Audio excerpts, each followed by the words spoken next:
బులెటిన్లో breaking news చూస్తున్నాం. ఏపీలో కోవిడ్ కేసులు క్రమేపీ పెరుగుతూ ఉన్నాయి. నిన్న ఒక్కరోజే 10 మంది కోవిడ్ బారిన పడ్డారు. దాంతో ఏపీలో నమోదైన కరోనా కేసుల సంఖ్య 49కి చేరింది. ఆసుపత్రిలో 24 మంది బాధితులు చికిత్స పొందుతూ ఉన్నారు. ఇక తాజాగా గుంటూరు జిల్లాలో 3కి, ఎన్టీఆర్ జిల్లాలో 2కి పాజిటివ్గా తేలింది. ఏపీలో కరోనాతో ఇప్పటివరకు 4 మృత్యువాత పడ్డారు. కరోనా విస్తరిస్తూ ఉండడంతో అధికారులు అప్రమత్తమయ్యారు. జిల్లాల వారీగా ఉన్న ప్రాథమిక ఆరోగ్య కేంద్రాలు, ప్రభుత్వ ఆసుపత్రుల్లో ప్రత్యేక వార్డులను సిద్ధం చేయాలని ఆదేశించారు. కరోనా పరీక్షల సంఖ్యను పెంచాలని సూచించారు. ఎవరికైనా జ్వరం, దగ్గు, గొంతు నొప్పి వంటి లక్షణాలు కనిపిస్తే నిర్లక్ష్యం చేయకుండా వెంటనే సమీపంలోని ఆరోగ్య కేంద్రంలో పరీక్షలు చేయించుకోవాలని స్పష్టం చేశారు. ప్రజలందరూ ముందస్తు జాగ్రత్తలు పాటించాలని అధికారులు కోరారు. రద్దీగా ఉండే ప్రదేశాల్లో తప్పనిసరిగా మాస్కులు ధరించడం, సామాజిక దూరం పాటించడం, చేతులను తరచూ పరిశుభ్రంగా ఉంచుకోవడం చేయాలని తెలిపారు. ఏపీలో విజృంభిస్తున్న కరోనాకు సంబంధించిన మరిన్ని అప్డేట్స్ అందించడానికి మా ప్రతినిధి జయరాజ్ మనకు అందుబాటులో ఉన్నారు. జయరాజ్. సంధ్య, ఆంధ్రప్రదేశ్లో కరోనా కేసుల సంఖ్య పెరుగుతూ ఉంది. దీంతో ప్రభుత్వం అప్రమత్తమైంది. అన్ని ప్రాథమిక ఆరోగ్య కేంద్రాల నుంచి జిల్లా స్థాయి ఆసుపత్రి వరకు కూడా అన్ని చోట్ల కూడా దీనికి సంబంధించినటువంటి కరోనా టెస్టులు చేసేటటువంటి కిట్లన్నీ కూడా సిద్ధం చేశాయి. అదేవిధంగా ప్రాథమిక ఆరోగ్య కేంద్రాల్లో అన్ని రకాల ఏర్పాట్లు చేశాయి. అదేవిధంగా జిల్లా హెడ్ క్వార్టర్స్, అదేవిధంగా ఆ ప్రధాన ఏరియా ఆసుపత్రుల్లో ప్రత్యేకమైన వార్డులు కూడా ఏర్పాటు చేసినటువంటి పరిస్థితి ఉంది.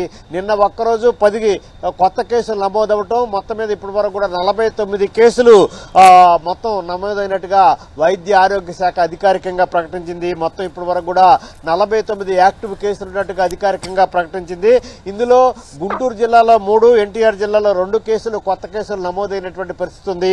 దీంతోపాటు అల్లూరు, ఏలూరు, కృష్ణా, తిరుపతి, విశాఖపట్నంలో ఒక్కొక్క కేసు నిన్న కొత్తగా నమోదైనటువంటి పరిస్థితి ఉంది. మొత్తం మీద 302 మందికి కరోనా పరీక్షలు నిర్వహిస్తే 10 మందికి కొత్త కేసులు నమోదైనట్టుగా నిర్ధారణ అయింది. దీంతో ఆసుపత్రుల్లో 24 మందికి చికిత్స పొందుతూ ఉన్నారు. 16 మంది హోమ్ ఐసోలేషన్లో ఉన్నారు. అదేవిధంగా ఇప్పటి వరకు కూడా 5 చికిత్స పొంది డిశ్చార్జ్ అయ్యారు. మొత్తం మీద చూస్తే గత నెల రోజుల వ్యవధిలో 4 కరోనా వల్ల చనిపోయినట్లుగా నిర్ధారణ అయింది. రాష్ట్రంలో మొత్తం అప్రమత్తత నెలకొన్నటువంటి పరిస్థితి ఉంది. ఎక్కడికక్కడ వైద్య ఆరోగ్య శాఖ దీనికి సంబంధించిన ప్రచారం చేస్తూ ఉంది. జలుబు, దగ్గు, జ్వరం ఉంటే వెంటనే సమీపంలో ఉన్నటువంటి ప్రభుత్వ వైద్యశాలకు వెళ్ళి కరోనా టెస్టులు చేయించుకోవాలి. నిజంగా కరోనా పాజిటివ్ గా వస్తే తగినటువంటి జాగ్రత్తలు తీసుకోవాలని చెప్పేసి వైద్య ఆరోగ్య శాఖ ఇప్పటికే ప్రకటన జారీ చేసినటువంటి పరిస్థితి ఉంది. తూర్పుగోదావరి జిల్లాలో అత్యధికంగా 11 కేసులు ఇప్పటి వరకు కూడా నమోదైనటువంటి పరిస్థితి ఉంది.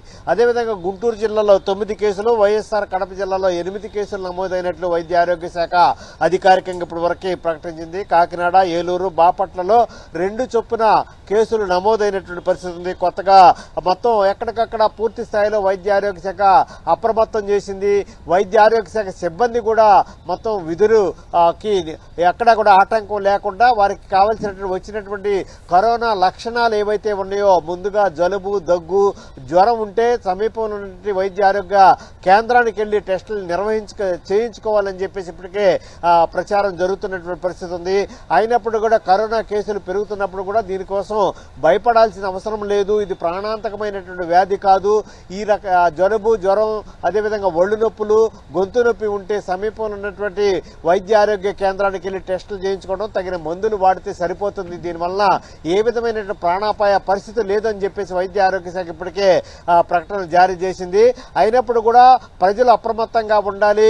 ఎక్కడికక్కడ సామాజిక దూరం పాటించాలి, మాస్కులు ధరించాలి. ఏ విధమైనటువంటి లక్షణాలు కనిపిస్తే సమీపంలో ఉన్నటువంటి వైద్య ఆరోగ్య శాఖ ఆసుపత్రులకు వెళ్లి అక్కడ టెస్టులు చేయించుకోవాలని చెప్పేసి వైద్య ఆరోగ్య శాఖ ఇప్పటికే ప్రకటన జారీ చేసింది. మొత్తం మీద చూస్తే ఈ కేసుల సంఖ్య పెరుగుతుండటం పట్ల వైద్య ఆరోగ్య శాఖ అప్రమత్తమైంది. అన్ని ఏర్పాట్లు కూడా ప్రత్యేకంగా చేసింది.